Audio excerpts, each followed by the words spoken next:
ज्ञान यज्ञ की इस अनोखी कक्षा में आपका स्वागत है। मैं हूं आरती। चलिए शुरू करते हैं आज का अध्याय। टैली ERP 9 के इस अध्याय में आप सीखेंगे पॉइंट ऑफ सेल वाउचर बनाना और उसका उपयोग करना। जब आप कुछ भी खरीदने मॉल जाते हैं तो वहाँ पर आप पेमेंट्स कैश में भी कर सकते हैं, चेक के थ्रू भी कर सकते हैं, क्रेडिट कार्ड्स के थ्रू भी कर सकते हैं, डेबिट कार्ड्स के थ्रू भी कर सकते हैं।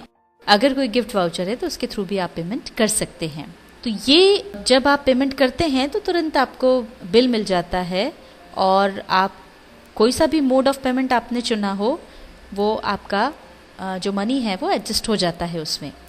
ये जो है बिलिंग प्रोसेस है, ये बिलिंग प्रोसेस कहलाती है पॉइंट ऑफ सेल। तो पॉइंट ऑफ सेल या POS का जो यूज़ होता है वो बिलिंग प्रोसेस के लिए होता है, जिसमें कि कोई सा भी मोड ऑफ पेमेंट एक्सेप्टेड होता है। अब ये जो POS इनवॉइस है ये किस प्रकार से बनाई जाती है और फिर उसकी टैली में एंट्री किस तरह से की जाती है, आइए अब ये समझते हैं। अब पॉइंट ऑफ सेल इनवॉइस बनाने के लिए सबसे पहले हमको एक वाउचर क्रिएट करना होगा। वाउचर क्रिएट करने के लिए गेटवे ऑफ टैली में हम मास्टर्स में अकाउंट्स इन्फो पर जाएंगे और यहाँ से हम जाएंगे वाउचर टाइप्स पर। क्रिएट सेलेक्ट करके एंटर प्रेस करेंगे और अब यहाँ पर हम क्रिएट करेंगे एक नया वाउचर। नाम उसको देंगे POS इनवॉइस। अब टाइप ऑफ वाउचर जो है लिस्ट ऑफ वाउचर टाइप्स में से हम चुनेंगे, चूँकि ये सेल के लिए है तो इसमें हम सेल्स चुन लेंगे और इसको एब्रीविएशन छोटा रूप देना है तो हम ले लेते हैं POS। अब एंटर प्रेस करते हुए आगे बढ़ेंगे। मेथड ऑफ वाउचर नंबरिंग हम ऑटोमेटिक ले लेंगे। आगे बढ़ते जाएंगे, फिर आएंगे प्रिंटिंग के ऑप्शंस पर।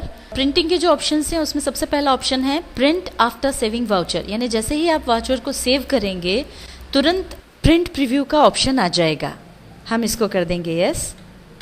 आगे बढ़ेंगे यूज़ फॉर POS इनवॉइसिंग, इसको भी हम यस कर देंगे। अगर आप POS इनवॉइस में कोई मैसेजेस डालना चाहते हैं तो वो यहाँ लिख सकते हैं।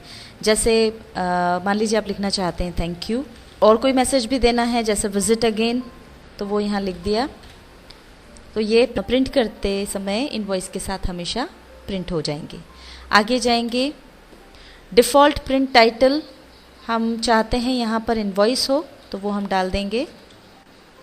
आगे बढ़ेंगे, अगर कोई डिक्लेरेशंस हों तो वो आप यहाँ पर दे सकते हैं। जैसे कई बार इनवॉइस पर लिखा होता है कि कोई जो भी माल बेचा गया है वो वापस नहीं होगा, और यदि कोई कपड़ा आपने ख़रीदा है या कोई ड्रेस आपने ख़रीदा है तो उसमें अगर कोई प्रॉब्लम है तो उसको 7 दिन के भीतर वापस कर दें, या फिर चेंज करने के लिए कोई ड्रेस जो खरीदी है उसको चेंज करने के लिए कई बार समय भी निर्धारित रहता है कि दिन में 2 से 3 के बीच वो बदला जाएगा।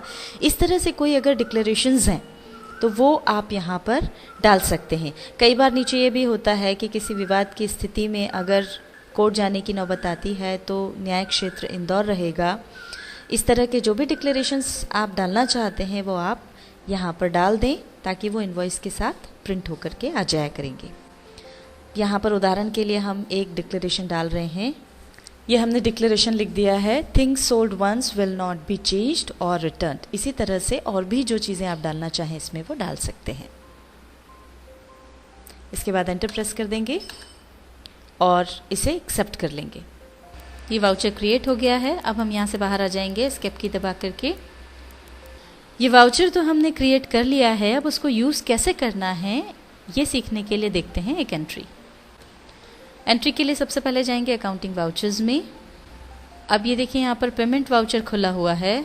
अब हमको सेल्स वाउचर चाहिए, इसके लिए सेल्स में जाएंगे F8 की प्रेस करके। अब यहाँ जैसे ही हम जाएंगे तो ये वाउचर टाइप्स हमसे पूछेगा। इसमें हम चुन लेंगे POS इनवॉइस। ये यहाँ पर POS इनवॉइस वाउचर खुल गया है। सेल्स लेजर में आ जाएगा सेल्स अकाउंट। डेट चेंज कर देंगे। मान लीजिए 25 तारीख को ट्रांजैक्शन हुआ, इसको एक्सेप्ट कर लेंगे। यहाँ पर अब आइटम्स के नाम डालेंगे। पहला है शुगर। मान लीजिए शुगर हमने बेची है 10 किलो 38 रुपये के हिसाब से। अब यहाँ पर ये रेट पहले से आ गया।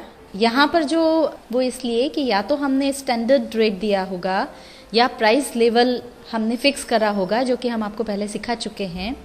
या फिर हमने लास्ट टाइम इस रेट पर शक्कर बेची होगी, इसलिए अपने आप आ गया।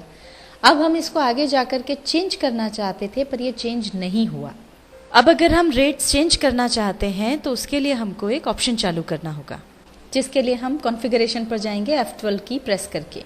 यहाँ पर POS इनवॉइस कॉन्फ़िगरेशन आ गया और यहाँ हमको मिलता है option allow modification of rate field during POS invoicing. इसको यस कर देंगे, एंटर प्रेस करते हुए आगे आ जाएंगे। अब ये देखिए बैक स्पेस की से वापस हम पीछे जाएंगे, रेट पर हम आ गए। अब इसको हम कर देंगे 38 रुपीज़। दूसरा आइटम है राइस, 20 किलो मान लीजिए हमने राइस बेचा 60 रुपये के हिसाब से, 60 रुपये प्रति किलो के हिसाब से। और अब तीसरा आइटम है जो हमने बेचा है वो है सोयाबीन ऑयल। सोयाबीन ऑयल हमने 20 किलो बेचा 80 रुपये प्रति किलो के हिसाब से। तो इस तरह से ये 3180 रुपये का माल हमने बेचा। अब इसका जो पेमेंट कस्टमर हमें करता है वो दो तरह से कर सकता है। वो हमें सिंगल पेमेंट कर सकता है, यानी कैश में 3180 रुपये दे दे। उसके लिए ये सिंगल पेमेंट यहाँ पर हमको ऑप्शन मिलता है। इस पर जब हम क्लिक करेंगे तो ये देखिए यहाँ पर केवल एक ऑप्शन आएगा कैश का, 3180 रुपये उसने पे कर दिए और ये पेमेंट हो गया। पर अगर मल्टी मोड पेमेंट करना है तो उसके लिए हम मल्टी मोड पेमेंट वाला ऑप्शन चुनेंगे, जैसा कि ये पहले आ रहा था। और अब जिस जिस मोड से उसने पेमेंट किया हो उसका लेजर हमको चुनना होगा।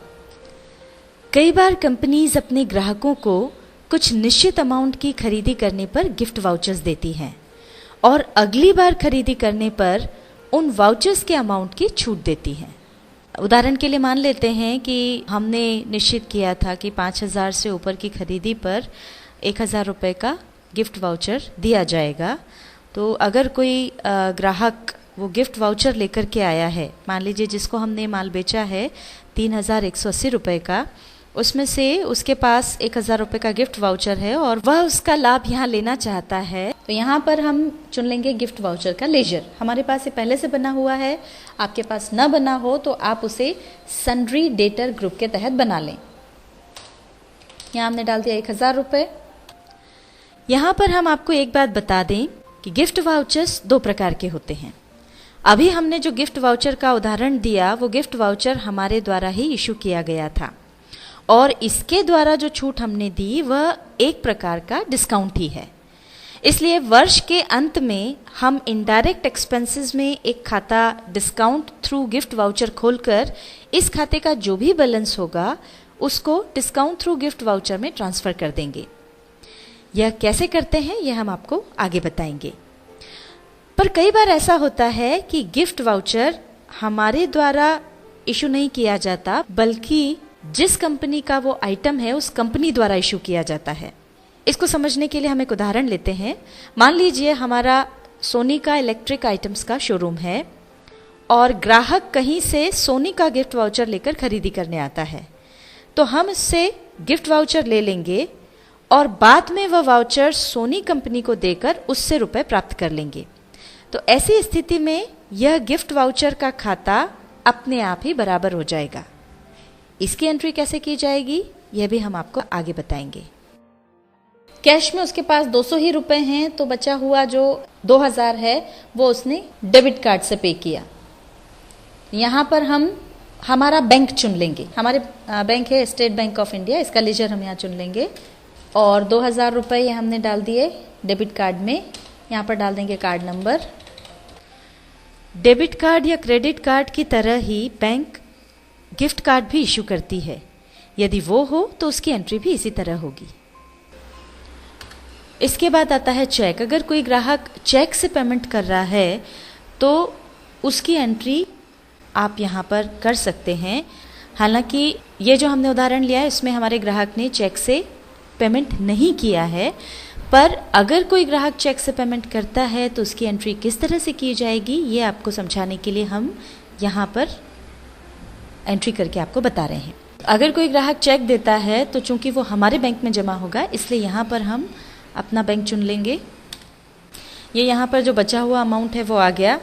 अब यहाँ पर ग्राहक के बैंक का नाम आ जाएगा, जिसके थ्रू वो पेमेंट कर रहा है उस बैंक का नाम यहाँ पर आ जाएगा, चेक नंबर यहाँ पर आ जाएगा। इस तरह से अगर कोई चेक से पेमेंट करता है तो उसकी एंट्री आप कर सकते हैं। अभी हम इसे हटा रहे हैं क्योंकि हमारा ग्राहक चेक से पेमेंट नहीं कर रहा है। हम अगले इस पे आ गए कैश पर। कैश के लिए हम चुनेंगे कैश का लेजर। ये हमने कैश का लेजर चुन लिया, तो जो बैलेंस्ड मनी है, जो बचा है, वो 180 रुपये यहाँ पर आ गया। मान लीजिए ग्राहक ने हमको दिया 200 रुपये, तो कैश टेंडर्ड यहाँ पर हम डाल देंगे 200 रुपीज़। तो ये बैलेंस आ गया 20 रुपये, हमको उसको वापस करना है। अब यहाँ जो भी नरेशन आपको लिखनी है वो नरेशन आप लिख दें और उसके बाद इस एंट्री को एक्सेप्ट कर लें।